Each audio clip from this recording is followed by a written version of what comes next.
Donc maintenant, on va regarder le cas général. Alors, complètement général, c'est-à-dire que les alpha i, bon, il peut y avoir des multiplicités, donc on va aller de 1 à t, où t est inférieur ou égal à n. Ce sont les racines distinctes, on pique juste les racines distinctes, on suppose qu'elles sont de 1 à t, et de multiplicité mi. On va maintenant décomposer l'ensemble des entiers de 1 à t en grand I, qui vont correspondre aux réels, les alpha i réels, grand J, qui va correspondre... Alors maintenant, ce qui nous reste, c'est les non réels, et on peut le subdiviser en J et J étoile. Donc je vais appeler petit j dans grand J, et je vais avoir son correspondant J étoile dans grand J étoile, et je peux décomposer comme ça, de sorte à ce que alpha J étoile soit exactement le conjugué de alpha J, et ils ont bien sûr même multiplicité. Voilà comment on décompose un à t, bon, c'est assez clair. Donc quand on va décomposer R, ça va être la somme de k égale 1 à t par définition de mk, et l'évaluation en alpha k du polynôme R au k. Bon, le problème maintenant, c'est que E est un espace vectoriel réel, et que ça, c'est pas des formes sur R. Donc il va falloir transformer ça en des formes sur R. Le problème n'est évidemment pas lorsque K est dans I, mais plutôt quand K est dans J ou J étoile. Alors, à chaque fois qu'on a J dans grand J, on va poser phi J, la forme évaluation en alpha J, plus l'évaluation en J étoile, divisé par 2. Ben oui, du coup, quand on va regarder ça sur R, quand on va l'évaluer sur R, eh bien on va avoir R de alpha J plus R de alpha J bar, d'après ça, sur 2, donc c'est la partie réelle. Donc ça c'est bien une forme linéaire, a priori sur C, mais ça a valeur dans R, parce que c'est bar invariant. Et de la même manière, on construit phi J étoile égale à l'évaluation en alpha J moins l'évaluation en alpha J étoile, mais cette fois-ci, il faut diviser par 2i, parce que pour avoir quelque chose de réel, bien sûr. Alors maintenant, on va regarder cette somme de carrés. Pourquoi cette somme de carrés? Parce qu'elle apparaît là-dedans. Et pourquoi est-ce qu'elle apparaît? Parce que mj étoile est égal à mj. Donc on peut mettre en facteur le mk correspondant. Et on regarde cette somme de carrés. Alors, F alpha j, c'est la somme de sa partie réelle qui est ici, plus sa partie imaginaire qui est ici. Et F alpha j étoile, c'est aussi la somme de sa partie réelle qui est là, et de sa partie imaginaire qui est l'opposé de ça. Donc on a moins i phi j étoile. Donc on a cette somme de carrés. Quand on développe cette somme de carrés, il va rester 2 phi j carré. Les doubles produits s'éliminent, et à cause du i, on va avoir un moins, quand on va mettre au carré, et moins 2 phi j carré. D'accord? Phi j étoile au carré. Alors attention, qu'est-ce que c'est phi au carré? C'est des formes linéaires, c'est des fonctions, donc on a le droit de les mettre au carré. On est en train de regarder ça comme des fonctions, donc, sur lesquelles que l'on peut mettre au carré. Donc, maintenant, pour l'homogénéité des notations, je vais noter phi i égale à l'évaluation de alpha i quand i est en grand I, donc quand alpha i est réel. Donc ça fait que RR, c'est la somme des mi phi i R au carré, d'après ça, plus, maintenant quand on fait du regroupement entre les J et les J étoiles, et en utilisant cette formule, on va avoir 2 sommes de mj phi j R au carré, moins 2 sommes de mj phi j R au carré. Alors, il est facile de voir, bon, bien sûr, que les F alpha K, comme les alpha K sont distincts, eh bien, ça forme une famille libre. Là, ici,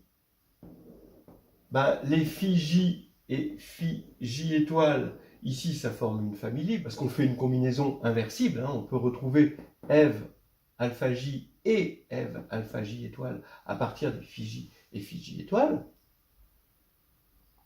Voilà, donc la famille phi i est libre, d'accord, est encore libre, attention, c'est pas une base, il n'y a que t éléments. Et comme on a décomposé la forme quadratique en somme, en combinaison linéaire de carrés de forme linéaire indépendante, eh bien on a tout de suite la signature. Donc les positifs, ça va être cardinal de grand I plus cardinal de grand J, et les négatifs, ça va être cardinal de J étoile, mais ça c'est cardinal de grand J aussi. Voilà. Entre autres, le rang, évidemment, ça va être la somme des deux, donc ça va être le cardinal de ça, c'est-à-dire T. Encore une fois, hein, évidemment. Voilà, maintenant on va passer à une petite conclusion. Donc la conclusion, c'est qu'on part de cette matrice H, constituée de choses qu'on sait calculer, d'après les relations de Newton, hein, à partir des coefficients de P. Voilà. Et on effectue un algorithme de Gauss, hein, pour garder la signature de H. Maintenant, cette signature, que j'appelle PQ, eh ben, elle est de la forme cardinal de I plus cardinal de J, virgule cardinal de J, d'après ce qu'on a vu tout à l'heure. Et ce qui fait que P plus Q, ben, ça va être le rang, d'accord?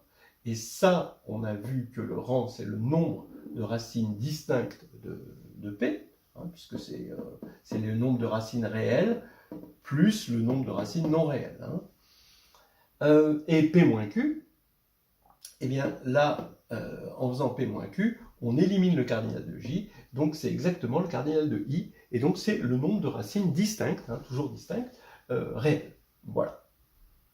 Voilà, donc c'est vraiment un renseignement qu'on a à partir de la forme quadratique, c'est ça qui est joli. Alors il faut savoir faire un exemple en degré 2, AX2 plus BX plus C avec A, BC réel et A différent de 0, donc le polynôme réel c'est P.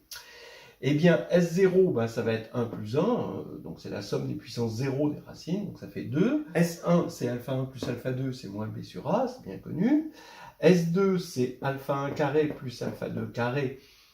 Donc voilà, là on a une vraie relation de Newton. Ça, c'est des choses qui se généralisent très bien. Ça se complique, hein, mais bon, ça se généralise au moins. Et ici, vous voyez que vous allez avoir moins B sur A le tout carré, moins 2 fois C sur A. Donc ici, ça fait B2 moins 2C sur A2. Donc la matrice H, ici, ça va être égal 2. Ici, on va mettre S1, et ici, on met S2. Donc voilà la matrice H. Alors maintenant, pour obtenir sa signature, plutôt qu'utiliser la méthode de Gauss, on va utiliser le critère de Sylvester, c'est-à-dire par les mineurs. On regarde les mineurs principaux. Donc le premier mineur, c'est 2, et le deuxième mineur, c'est le déterminant ici. Et on trouve, il y a élimination du 2B2 moins B2, et ça fait B2 moins 4AC, évidemment, sur A2. Voilà. Donc ce qui fait qu'on retrouve des résultats bien connus, puisque si B2 moins 4AC est strictement positif, le critère de Sylvester dit que la matrice H est définie positive, donc de signature de 0.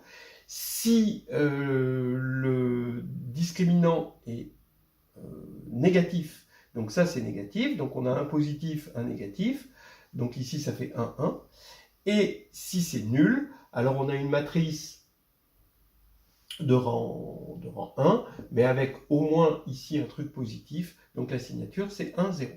Voilà, donc ici on retrouve des choses quand même bien connues sur le nombre de racines réelles et non réelles, et le nombre de racines distinctes en fonction ici du discriminant finalement de P. Alors on pourrait se demander aussi, et ça c'est pas inintéressant, si le déterminant de H, alors on va supposer que le polynôme est unitaire, si le déterminant de H n'est pas toujours le discriminant de P. Ça c'est intéressant, et avec un peu de géométrie algébrique, on peut voir que oui, parce que bon, ça c'est des choses que vous n'êtes pas censé savoir. Mais regardez, le discriminant c'est un polynôme irréductible. Attention, quand on est en caractéristique différente de 2, c'est un polynôme irréductible on va prendre en B et C ici, et en général c'est un polynôme irréductible dans les coefficients de P. Hein. J'ai supposé, donc c'est bien un polynôme parce qu'ici j'ai supposé que c'était unitaire. Alors attention, caractéristique différente de 2, irréductible, vous voyez que c'est plus irréductible en caractéristique 2 ici. Et vous voyez par exemple ici que c'est irréductible parce que c'est C Eisenstein. Hein, c'est assez facile à voir. Et d'après ce qu'on a vu jusqu'à présent, si on a deux racines égales, alors le rang devient strictement plus petit que n, et donc le déterminant est nul. Donc ça veut dire que dès que ce polynôme, dès que le discriminant, hein, ici, s'annule, eh bien le déterminant, ici, s'annule. Alors, l'irréductibilité, plus certains théorèmes de type Null-Stensatz, vont nous dire que le discriminant divise le déterminant ici. Et puis ensuite, c'est le degré qui va nous dire qu'on va bien avoir égalité, c'est-à-dire le degré va être n facteur de n-1 en général.